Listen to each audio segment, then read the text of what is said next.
Well, hello everybody, welcome back. You caught me in the middle of doing some restocking and the general grind work that goes on in between episodes. In the last episode, we made the music disc farm and satisfied that portion of the vault altar recipe, but we've still got this one, and I'm running out of vault crystals that I've made. In this episode, I want to make a farm to satisfy that, and then make up a whole bunch more vault crystals with all these rocks that I've been collecting, as well as run a few vaults, of course. We got to get those levels up and get those skill points rolling in still. I got a few more pieces of netherite from those latest vault runs too, so I think it's time to upgrade my sword. And I think my fortune pick as well. Alright, well, I have been working on kind of hollowing back this hillside, and I think one of these rocket arrows will help me out quite a bit. I really don't know what to expect from them. I fired one inside the vault pretty early on, and it just demolished everything. I don't know what the range is on these things, so I think I'm going to fire it like point blank here and watch it go. That's pretty cool. That's pretty cool. So yeah, it certainly does help with clearing things out. I think I'll do it right here and hope it doesn't get any of that. I think it will. Nice. Wow. Mining the easy way with rocket arrows.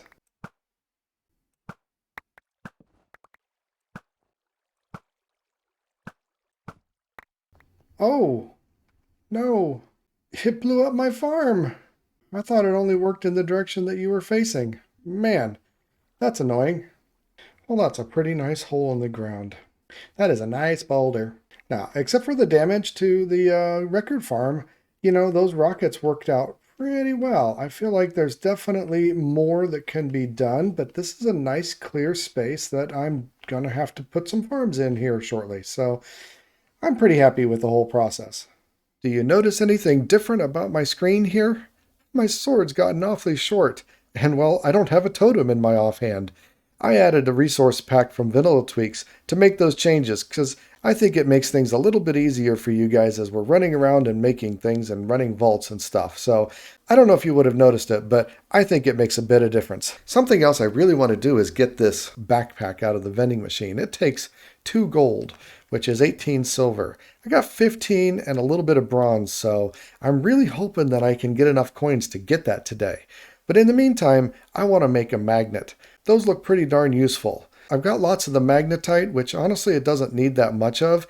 The one that I don't have very much of is painite. I'm thinking about just smelting it down to get the guaranteed one, but nah, let's risk it. So what do I get from fortuning 1 painite? Oh, 3 painite. Much better. That was a good risk. So first we need the core, and then we need the magnet itself. And the magnet is really cool because it'll suck things toward you. So I'm throwing that out there. We'll do that to flip the magnet on, and it pulled it in to me. Now it does use durability, and there's not that many durabilities. Basically every item that you suck up uses a durability. But I think in the vault, I think it could be useful. And you use this magnetite to repair it, which I've got a lot of right now. So I think I'm going to add this to my vault kit too. All right, you know what? I feel like running a vault straight off the bat. Let's get into it. Ooh, a lucky vault. And I'm wearing my lucky hat. So this is good. That just means more loot. This vault was not very good all around. I didn't run it very well for one, and for two, it was just a lot of common rooms. I found myself floundering quite a bit and, well, was really out of practice, quite honestly. I wasted a lot of time doing a whole lot of nothing. I did have one heart-stopping moment, though. I kind of want to get up there. Now, you guys...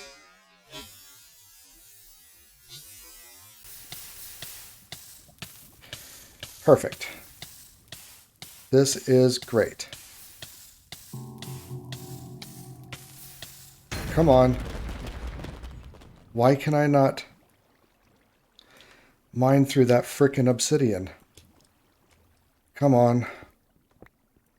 Thank heavens for my totem. That really saved my bacon there, and I would not have survived that without it. The rest of the vault was just spent running around trying to do something productive and generally failing. I mean, a vault is never a complete waste, but this was not a run that I was really happy with.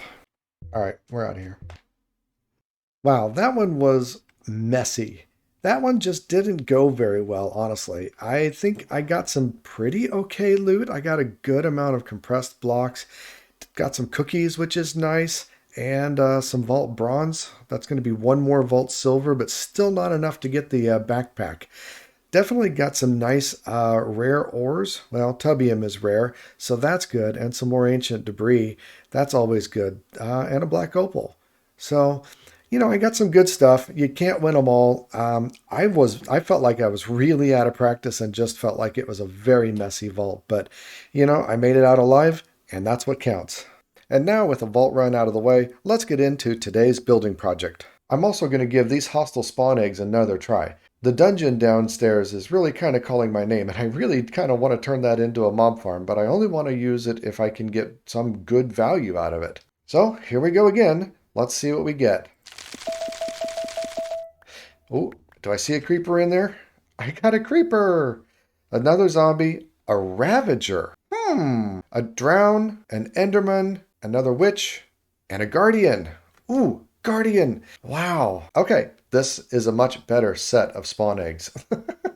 So now that I've got a bunch of these spawn eggs, I really want to go down and try to use the spawners that I found in the mega dungeon to do something amazing. I really want to use this guardian spawn egg, and I've got this cow spawn egg that I think would be useful too, because the altar wants leather and beef. The other one's creeper. I've got the music disc farm. Drown is really interesting, but you really need a player kill for that, and I'm having trouble with some of the drown mechanics. But anyway, these two I think I'm going to try and turn into a farm. I did a lot of playing around with the spawners in a creative world and replacing them with different eggs, trying different things. It's not as simple as I thought it was going to be. I thought it was going to be basically the same as using a typical zombie or a skeleton spawner setup, but no, it's not. The other thing is I really didn't find any good tutorials online about it either. Maybe I'm not using the right search terms, but I couldn't really find anything on YouTube about how to make custom spawners using spawn eggs. But nevertheless, I feel like this is a really interesting challenge, and I want to try to give it a shot. It may not be as good as some other farms, but I think it'll be fun. So let's head down to that mega dungeon and see what we can do with those spawners down there.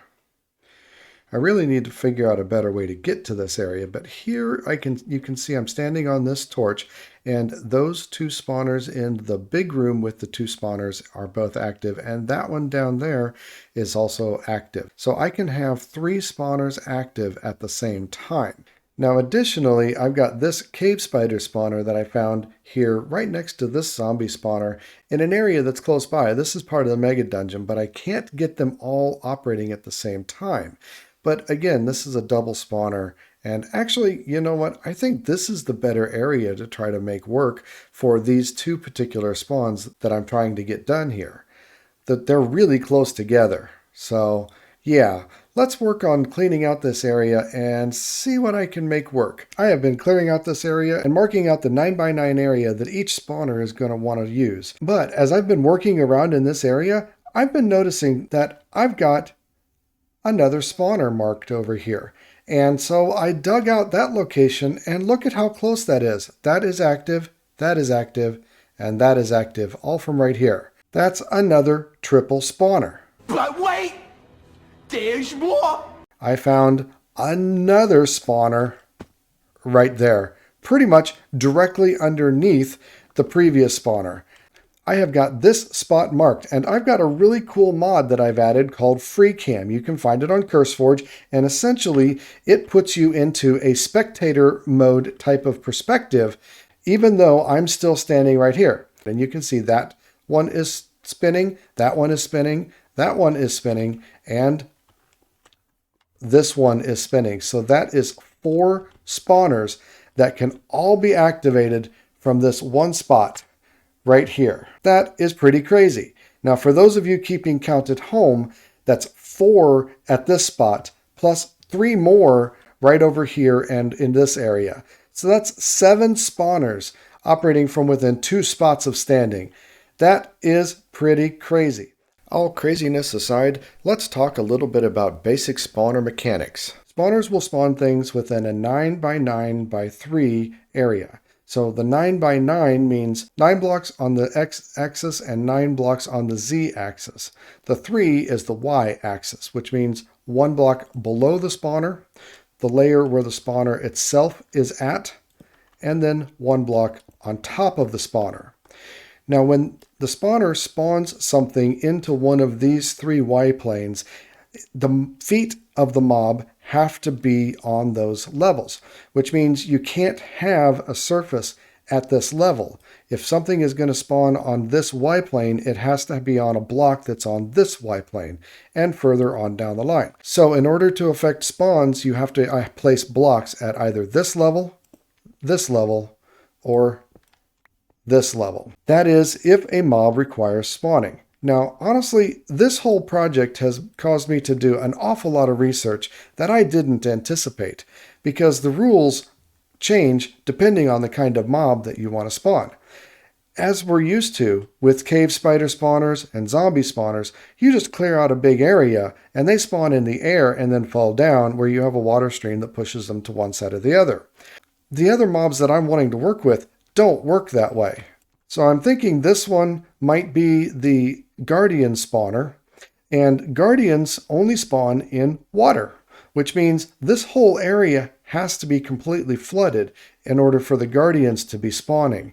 They also don't care about light level, so you can't really turn them off just by turning on some lights. So if this area is full of water, and we typically use water to push them around into the player kill area or some other place that we can kill them, then how are we going to kill the Guardians? Well, bubble columns.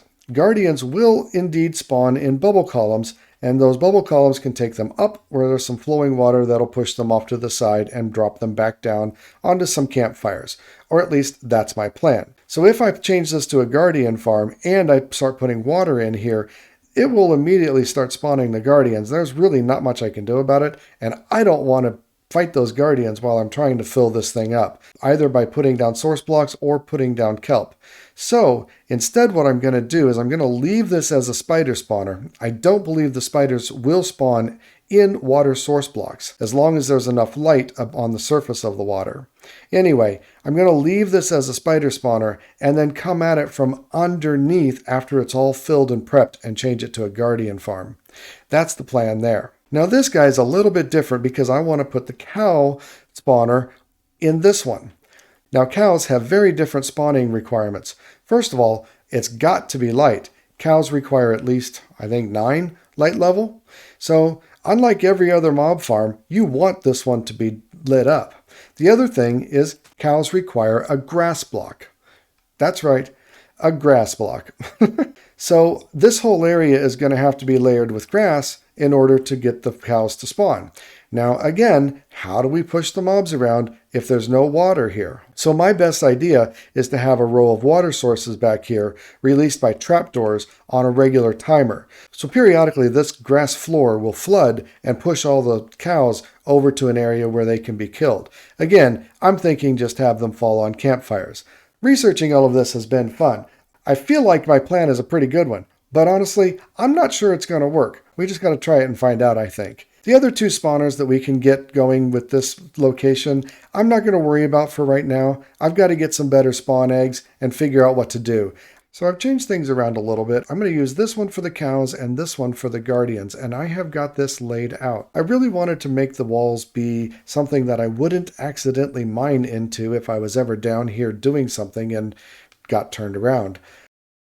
The cow spawner area here is kind of a good news, bad news situation. I placed all the grass and got the timing mechanism set up so that it dumps water on a regular basis with an etho hopper clock back there. Unfortunately, when I used my cow spawn egg, I didn't actually change the spawner. That's still a cave spider spawner. I used the spawn egg right on the top surface of this spawner, and that actually used it to spawn in a cow. So I got 1 cow out of that instead of changing the spawner to be a cow spawner. And I'm a little annoyed by that's how it worked out. But yeah, I guess I'm just going to have to wait for another spawn egg to try to do this again. This setup will work for pigs, sheep, and cows. But yeah, I had hoped to do better than that, and unfortunately it just didn't work out. So I've been doing some AFKing over here at the farm, and I've got more than enough drops now to satisfy that altar and hopefully satisfy the altar for many times to come. I've also built out this room a little bit to keep me safe while I'm AFKing. This block is here to help me with the knockback just in case I actually decide to hit somebody and try to get a little bit more drops. But it does work just fine and in true AFK fashion as well. So after 3 episodes, I'm finally able to complete this recipe, but let's get it done. That feels pretty good. Bing. So I've got 35 vault rocks to be turned into crystals. Let's see how many we can actually get done. Ooh, a nautilus shell. And a lot of cobble, but not too bad. Crystal number 2 complete. Ding. What do we got for number 3? Ooh, a lot of dirt. Soul, what do they call those? Soul beads, yeah, but I can do this. Right, crystal number 3. Bink. What's number 4? Not bad.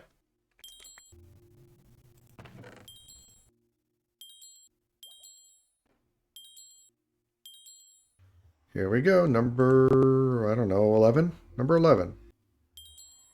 And it dawned on me that I should totally be wearing my forgotten hat because it gives +1 to luck, which could make this altar be another lucky altar. Things I forget.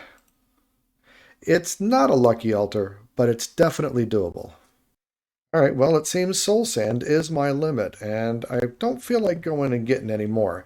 We got 11 crystals made today, and I think that's pretty darn good. I think it's time to actually take a break from making crystals and go run a vault. Now let me get suited up and get ready to go. I've done pretty well with my forgotten hat being on. It hasn't been too much of a problem, and I feel like it probably does help. I mean, it says it helps. So I'm going to keep it on, and let's do it. Trapped personal space plentiful. Interesting combination. I found 2 obelisks pretty quickly and decided this would be a vault where I kill the boss. Next I found the spider room and got lots of great compressed blocks from there. I also found an altar which gave me some pretty good loot. Next was a crystal room where I got lots of really good ores. I was interrupted though when I realized that my sword was missing.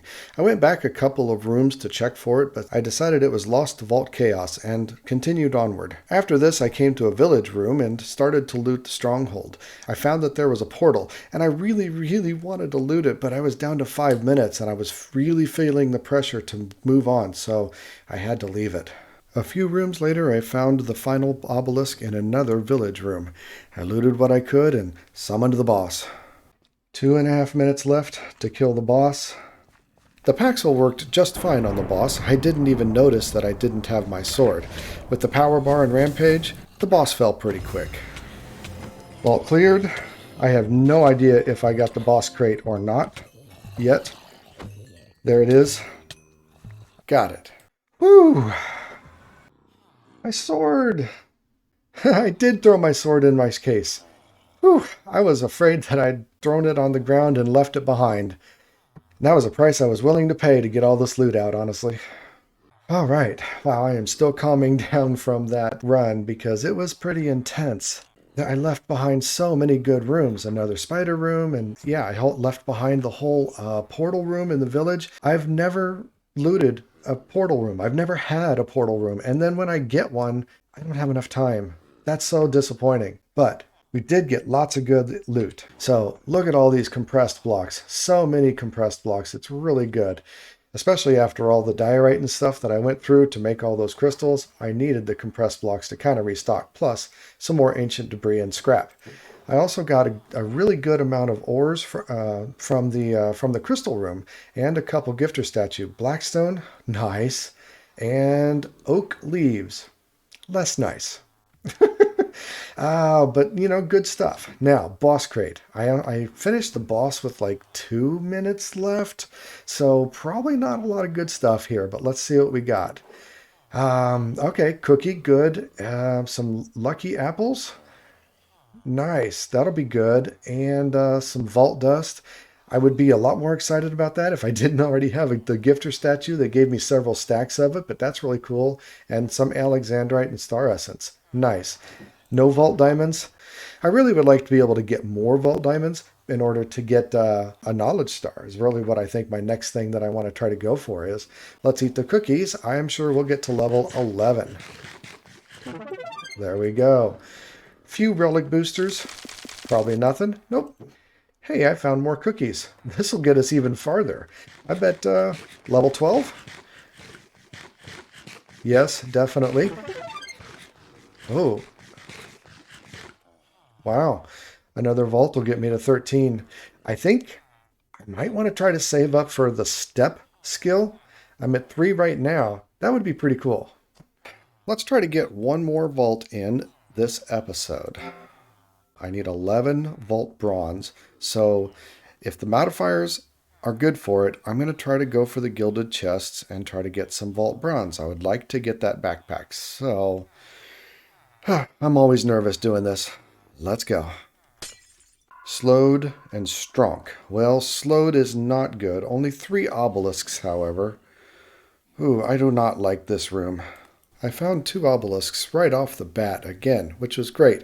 I also found a god altar and did that real quick too. Next was a village room with the last obelisk. I headed into the stronghold and it had a portal, so I was really excited to be able to loot the portal finally. Thankfully, there weren't any exploding traps, just lots of sweet, sweet loot. I also found another god altar. Then I poked around a couple nearby rooms to see if there was anything worthwhile, and there wasn't. So I came back to the village room and summoned the boss. Yeah, let's do it.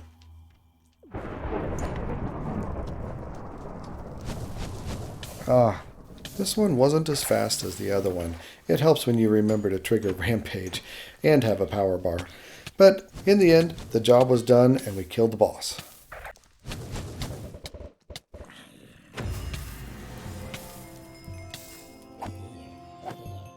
Alright, and there's the boss crate. Another really nice vault run where I killed the boss. I finally got the stronghold with the portal, and I got to loot it all. Yay! Last time I saw one and I just didn't feel like I had time, but this was really good. Alright, back to the loot. Got a trident. This is the first trident I think I've gotten. No, I take that back. I had a gilded vault where I died. Second vault run, got a trident, but I haven't had one since then. 2 cookies. Probably not going to get us through level 13, but I did pop another level through running the vault. 57 bronze. That'll get the backpack. That was the thing that I was most after with trying to run this vault, and I'm pretty sure I owe it to the stronghold. 6 wither skeleton skulls. That's awesome. A vault diamond, a vault nugget. Some good ores, including, I think I got one of the rare ores, maybe? Tubium. Yeah, that's one of the rare ores. Nice. So, yeah, I'm happy with this run. I really only went through, 4 or 5 rooms, but the one I spent the time in is the one that mattered, and that's the village room. Ritual time for eating vault cookies. Oh, that one was a pretty good one, but definitely not close enough to get anywhere near level 13. Booster packs. And nothing. And mystery boxes. Not really anything. Let's go ahead and craft up that gold. 2 vault gold, 5 silver, and 1 bronze. This backpack looks pretty awesome. Captain Puffy, I thank you so much for this. Let's do it. So this one will hold 18 slots. And let me confirm that it does indeed go on the back slot. Nice. I think it'll be really good because if I can seed this backpack with all the common stuff that gets picked up, I'll know that they'll go right in there. Things like the bronze and the booster packs and the cookies and those kinds of things that I do get fairly often and I know I want to keep, I'll just set this up with one of each to go into the backpack. It's not as good as a dank, but I think it's going to really help out a lot. So 2 gold, well worth it, I think. Now, the question is, what did we get in the boss crate? An unidentified relic. Oh, my first relic piece, I think. No, I did get a relic from the booster pack. I got more vault bronze. Nice. And, oh, and some silver. I could maybe buy yeah, totally. There's something else in here that costs a gold that I could buy now. I could buy this infinite water bucket for a gold. Ah, I'll have to think on that. Maybe do that next episode. So what relic did we get from this boss crate? This is the combat vest from the Two Wolf 99 set. Well, all right, this is my second relic piece. The first one was the dragon chest. I've gotten 2 chest pieces from 2 different relic sets. But cool, cool, cool, cool. We're getting there. We're getting there.